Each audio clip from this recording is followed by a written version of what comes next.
एक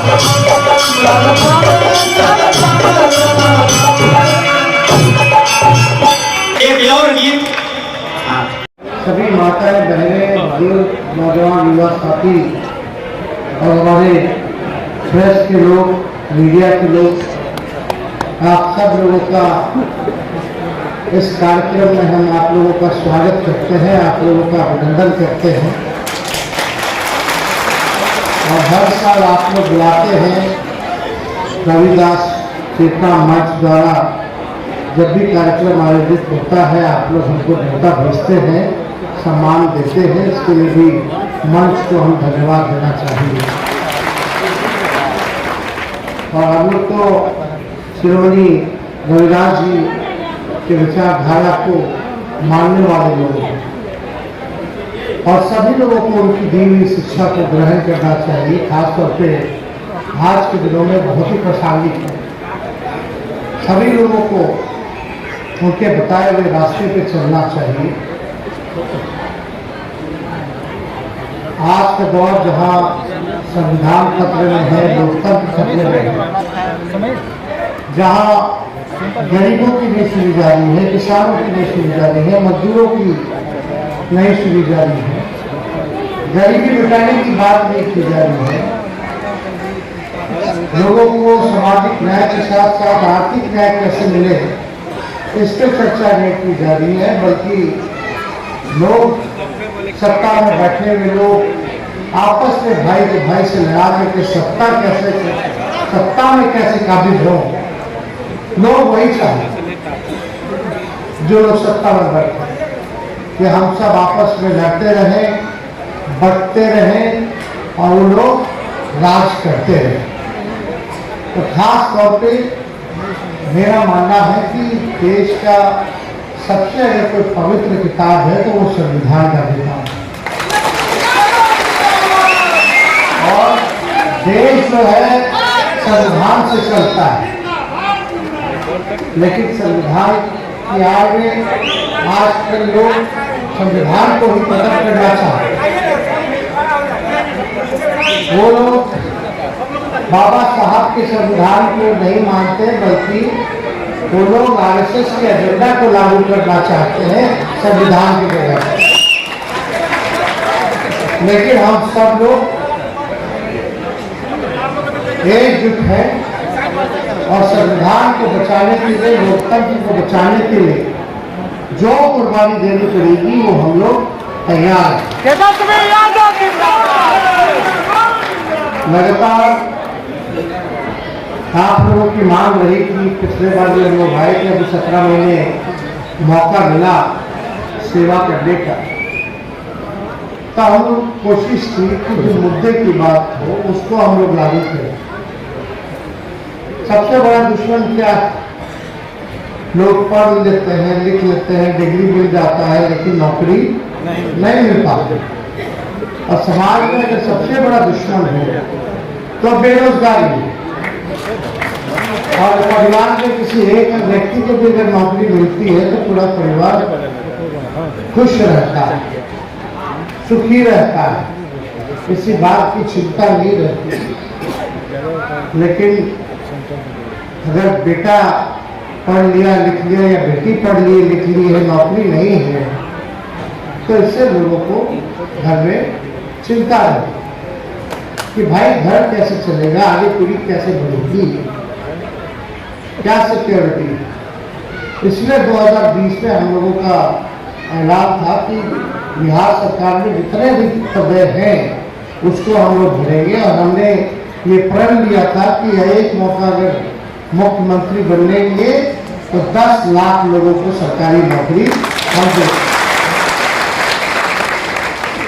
लेकिन हम लोग की सरकार बना लिए थे 20 में, लेकिन बेईमानी से 10-12 सीट इधर उधर करके हम लोग 114-15 पे आए। 122 बहुमत चाहिए था, केवल 7 सीट ही हम लोग दूर रहे बेईमानी की वजह से, बेईमानी किया। लेकिन फिर भी हम लोग विपक्ष में आने के लिए तैयार हैं। लेकिन जब इन दिनों जब मौका मिला 17 महीने में काम करने का मुख्यमंत्री रहते हुए, तो हमारा जो नौकरी का एजेंडा था उसको हमने लागू किया। इस 17 महीने में 5 लाख लोगों को सरकारी नौकरी हम लोगों ने दिलाया और आज तक देश में कहीं भी इतनी बड़ी संख्या में बहाली नहीं निकली, नौकरी नहीं मिली जहां बिहार सरकार ने, महागठबंधन की सरकार ने 17 महीनों में मिला। एक विभाग में 2 लाख से ज्यादा नौकरी और अभी स्वास्थ्य विभाग का तो फाइल कर दिए थे 1,30,000 उसमें, लेकिन इन्होंने निकाल लिया, फाइल किया हुआ है, पब्लिक हेल्थ कैडर बनाया हुआ है, लेकिन अभी लोग नहीं निकालना। लेकिन निकाले ना निकाले, हम लोग आपकी लड़ाई लड़ने आए हैं। ये काम नौकरी कोई नहीं रोक सकता जो हम लोग काम करते हैं। ये अधिकार हम लोग लड़ करके आप लोगों को दिलाने का काम करेंगे। इसी मंच के माध्यम से आप लोगों ने बुलाया था तो मांग की कि भाई विकास मित्र हो, इन लोगों का कुछ कर दीजिए, कल्याण हो जाए। अभी श्री चंद्रराम जी बता रहे थे, चाहे तालमी मरकज हो, टोला सेवक हो, विकास मित्र हो, इनके जो है 25,000 जो है हम लोगों ने किए। तो सामाजिक न्याय के साथ साथ आर्थिक न्याय भी लोगों को मिला। और यही नहीं बल्कि आशा दीदी का तो हम 2500 कर दिए 1000 से। वो अभी फाइल रुका हुआ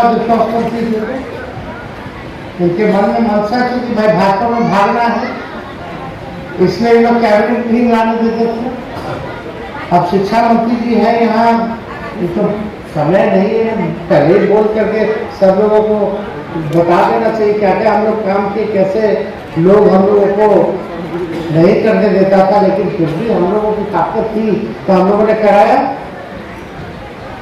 ये सारा काम जो हम लोगों ने किया, ममता हो, आशा हो, सब गरीब परिवार की समाज के अंतिम प्रधान की महिलाएं हैं, इनको इनका हक मिलना चाहिए, अधिकार मिलना चाहिए। इसको लेकर के हमने भारत के भी स्वास्थ्य मंत्री को चिट्ठी लिखी। चिट्ठी अगर ट्विटर पे देखिएगा, फेसबुक पे देखिएगा तो आपको मिल जाएगा, क्योंकि ये फैसिलिटेटर्स है और भारत सरकार का स्कीम आता है। लेकिन फिर भी हम 2500 कर दिए और हमने ये मांग की है कि भाई आशा वर्करों को आप जो है कुछ कीजिए, आर्थिक रूप से और मदद कीजिए, ये चिट्ठी मिलेगा। लेकिन भारत सरकार ने ना कोई सुनने वाला है ना कोई देखने वाला है। वहाँ गरीबों को नहीं देखा जाता, वहाँ केवल पूंजीपति को देखा जाता, केवल पूंजीपति। मोदी जी के राज में गरीब गरीब होता जा रहा है, अमीर अमीर होता जा रहा है।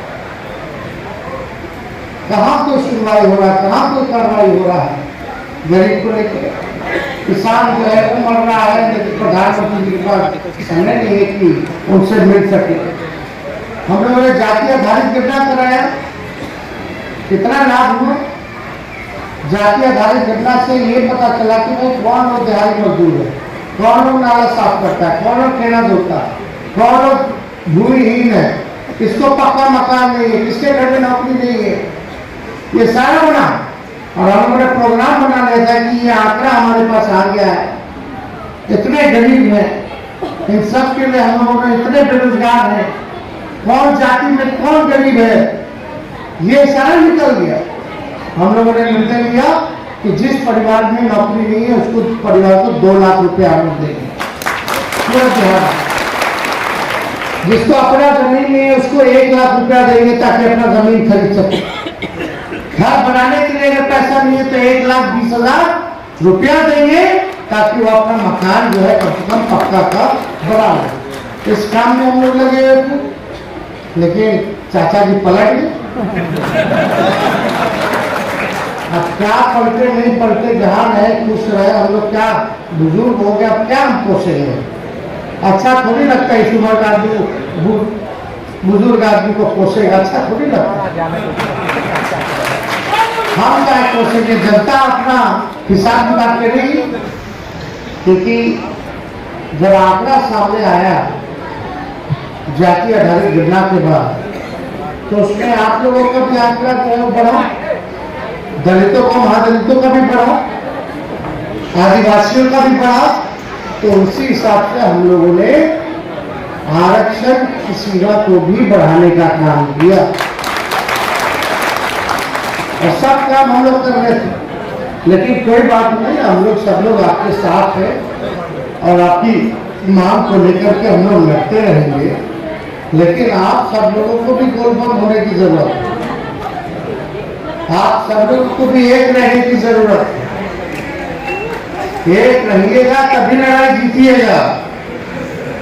और हम लोग चाहते हैं कि आप लोग मुख्य धारा में आए, आप लोग आगे बढ़े। और अभी जो आयोग बना था महादलित आयोग, उसमें भी हमने अध्यक्ष बनाया राजेंद्र राम जी को। एक तो मौका मिला अनुसूचित जनजाति के आयोग में, इनको हम लोगों ने अध्यक्ष बनाया। तो ऐसा नहीं है, समाज में हम लोगों ने आप लोगों को ध्यान रखा है और ध्यान आगे देते रहेंगे। आप लोगों का सम्मान बढ़े, इसको हम लोग हमेशा ध्यान में रखते हैं। तो ज्यादा कुछ हम ना कहते हुए आप सब लोगों को बधाई देते हैं। और कई हमारे विधायक हैं यहाँ, कई हमारे पूर्व विधायक हैं, कई नेता लोग हैं जिनको बोलना था बोल नहीं पाए, सारा समय हमको दिया है, इसके लिए भी सभी लोगों को और पीछे धन्यवाद देते हैं। कहीं भी होता है, कोई कार्यक्रम होता है, हम अपने लोगों को यही बोलते हैं, जाओ गरीबों के बीच जाओ, जाओ दलितों में जाओ, जाओ पिछड़ों में जाओ, जाओ आदिवासियों में जाओ, उनके दुख सुख का भागीदार बनो, उनको जोड़ो, उनको आगे बढ़ाओ। कोई कार्यक्रम होता है, रैली होती है, रैला होता है, जनसभा होती है, या हम पूरा बिहार 3500 किलोमीटर रोड से घूमे 10 दिनों के अंदर, उसमें भी यही हम लोगों ने संदेश दिया है कि आप लोगों को आगे बढ़ाना है, आप लोगों को जोड़ना है। यही काम में हम लोग लगे, यही काम में अब हम सब लोग जो है लगे और बड़ी ताकतों से हम लोगों को लड़ना है।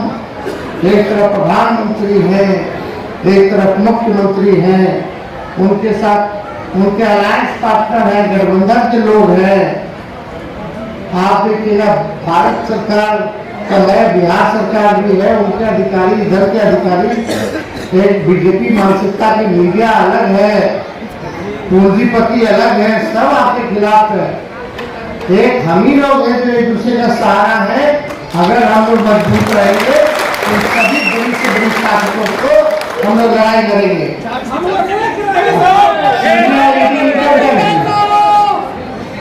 सीबीआई, ईडी, इनकम टैक्स, वो भी बीजेपी के साथ लड़ा, मतलब बीजेपी के साथ होकर तो सब लोगों से हम लोग लड़ रहे। तो आप बस इतना ही प्यार, भरोसा, विश्वास दिखाइए, अपने बेटे और भाई को आशीर्वाद दीजिए। चाहे कोई बड़े से बड़ी ताकत आएगी, हम लोग लड़ेंगे और जीतेंगे।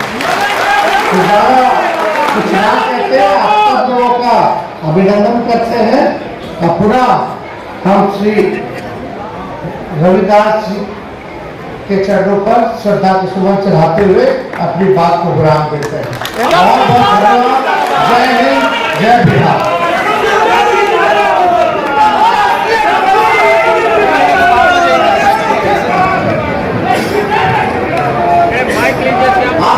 आप लोग अपनी जगह पर बैठे रहेंगे।